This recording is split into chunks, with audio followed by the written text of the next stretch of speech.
पूर्ण झालेल्या प्रार्थना.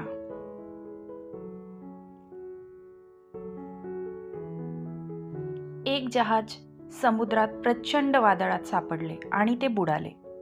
त्या जहाजावर असलेल्या माणसांपैकी फक्त 2 जण पोहत जाऊन एका छोट्या निर्जन बेटावर पोहोचले. त्यांना काहीच सुचले नाही म्हणून त्यांनी देवाकडे प्रार्थना करण्याचे ठरवले. पण कोणाची प्रार्थना जास्त प्रभावी आहे हे जाणून घेण्यासाठी त्यांनी बेट 2 भागात विभागून घेतले आणि विरुद्ध दिशांना राहू लागले. पहिल्या माणसाने अन्नासाठी प्रार्थना केली. दुसऱ्या दिवशी त्याला आपल्या भागात फळ देणारे झाड दिसले आणि त्याने त्याची फळे खाल्ली. दुसऱ्या माणसाच्या भागात मात्र काहीच नव्हते. एका आठवड्यानंतर पहिल्या माणसाला एकटेपणा जाणवू लागला म्हणून त्याने पत्नी मिळावी अशी प्रार्थना केली. दुसऱ्या दिवशी आणखी एक जहाज बुडाले आणि त्यातून एक स्त्री पोहत येऊन त्याच बेटाच्या त्याच बाजूला आली. दुसऱ्या बाजूला मात्र काहीच झाले नाही.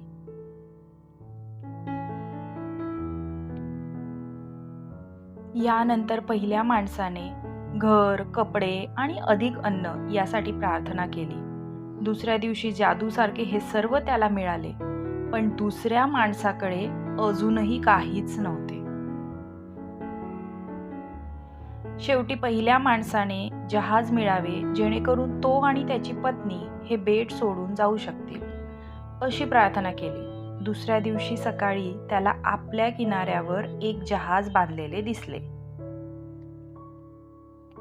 तो आणि त्याची पत्नी त्या जहाजात बसले आणि दुसऱ्या माणसाला बेटावर सोडून जायचे ठरवले.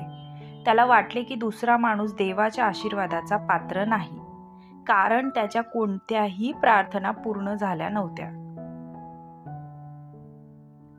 ते जहाज सुटायला तयार होते तोच आकाशातून एक आवाज आला, "तू आपल्या सोबत्याला बेटावर सोडून का चालला आहेस?"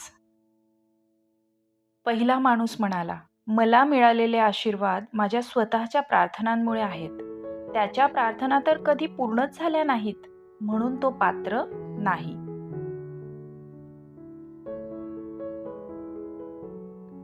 त्या आवाजाने त्याला झापले, "तू चुकतो आहेस. त्याने फक्त एकच प्रार्थना केली होती आणि मी ती पूर्ण केली. त्याच्यामुळेच तुला माझे सर्व आशीर्वाद मिळाले." पहिला माणूस चकित झाला आणि विचारले, "त्याने अशी कोणती प्रार्थना केली होती की मी त्याच्यावर काही देणे लागतो?" आवाज उत्तरला, "त्याने प्रार्थना केली होती की देवा माझ्या मित्राच्या सर्व प्रार्थना पूर्ण कर." आपण मिळवलेले आशीर्वाद नेहमीच आपल्या प्रार्थनांचे फळ नसतात. अनेकदा ते आपल्यासाठी प्रार्थना करणाऱ्या दुसऱ्याच्या मनपूर्वक प्रार्थनेचे परिणाम असतात. ही कथा आपल्याला एक सुंदर संदेश देते.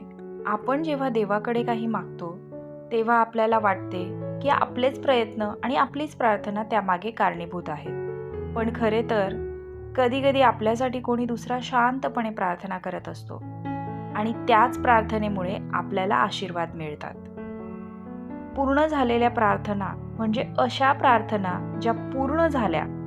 पण या कथेचा खरा अर्थ असा आहे की प्रत्येक पूर्ण झालेल्या प्रार्थनेमागे कोणाच्या तरी निर्लोभी, प्रेमळ भावना लपलेल्या असतात.